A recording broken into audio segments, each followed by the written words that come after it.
32.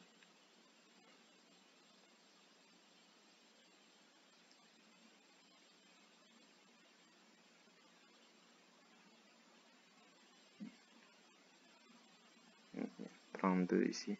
Écris une fonction qui permet de renvoyer toutes les listes obtenues en permutant les termes d'une liste donnée. Toutes les listes obtenues en permutant les termes d'une liste donnée. Ici, un exercice de permutation.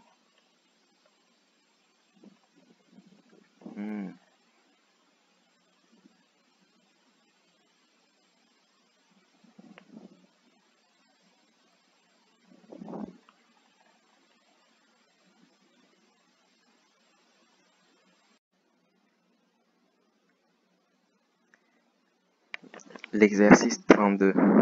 Ici, il nous demande de faire des permutations. Ceci va demander qu'on ait vu un truc qui s'appelle la récursion, mais ça ne fait pas partie de l'objet de ces vidéos. Je veux que ça soit, ici on ait des choses très basiques, juste pour entrer en matière en Python. Donc on va pas faire des exercices de récursion pour l'instant. On va utiliser IterTools.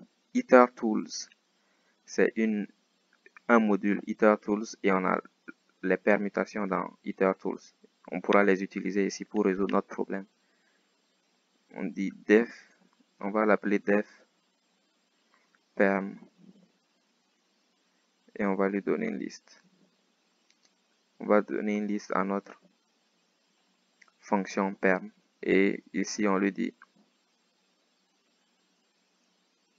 return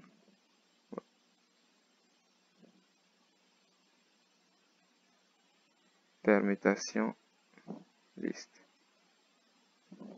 et on va voir ce que ça donne. Print, on va print perm du tableau 1, 2. On va voir s'il s'en sort déjà avec ça. Paf.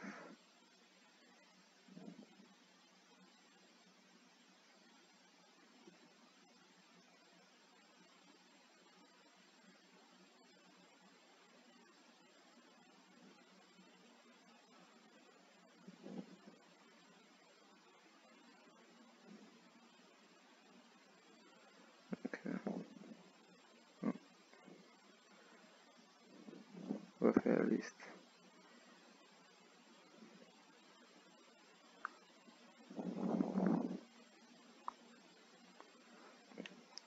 Vous voyez ici, je vais considérer ce truc-là comme une liste. Comme on va lui donner une liste, il va permuter et il va nous le remettre dans une liste. Ça sera comme une liste dans une autre liste. Et là, on dit perm de ça, permutation de ce tableau 1, 2, ça nous donne ça. Il y a 1, 2 et 2, 1. C'est les deux seules permutations. Si on met 1, 2, 3, là, il y en aura encore plus. Vous voyez, le nombre de permutations. Il y en a 6. Avec les permutations, c'est en factoriel que ça augmente. Quand on a 2, ça fait 2 factoriel. 2 factoriel, c'est... On aura 2 factoriels de calcul. Je vais dire n factoriel. Si on a 2, comme on avait 2 dans le tableau, ça donnait 1, 2 et 2, 1. On avait 2 permutations. Donc 2 factoriel égale à 2 fois 1, 2. Le compte est bon. Pour 3, si on a 3 éléments, on va faire 3 factoriel. 3 fois 2 fois 1, ça fait 6. Et ici, on a bel et bien 6 éléments. 1, 2, 3, 4, 5, 6. Donc c'est en factoriel que les permutations se comptent. Et c'est avec cet objet qu'on arrive à avoir accès aux permutations. IterTools importe. On importe cette fonction-là de ce package IterTools.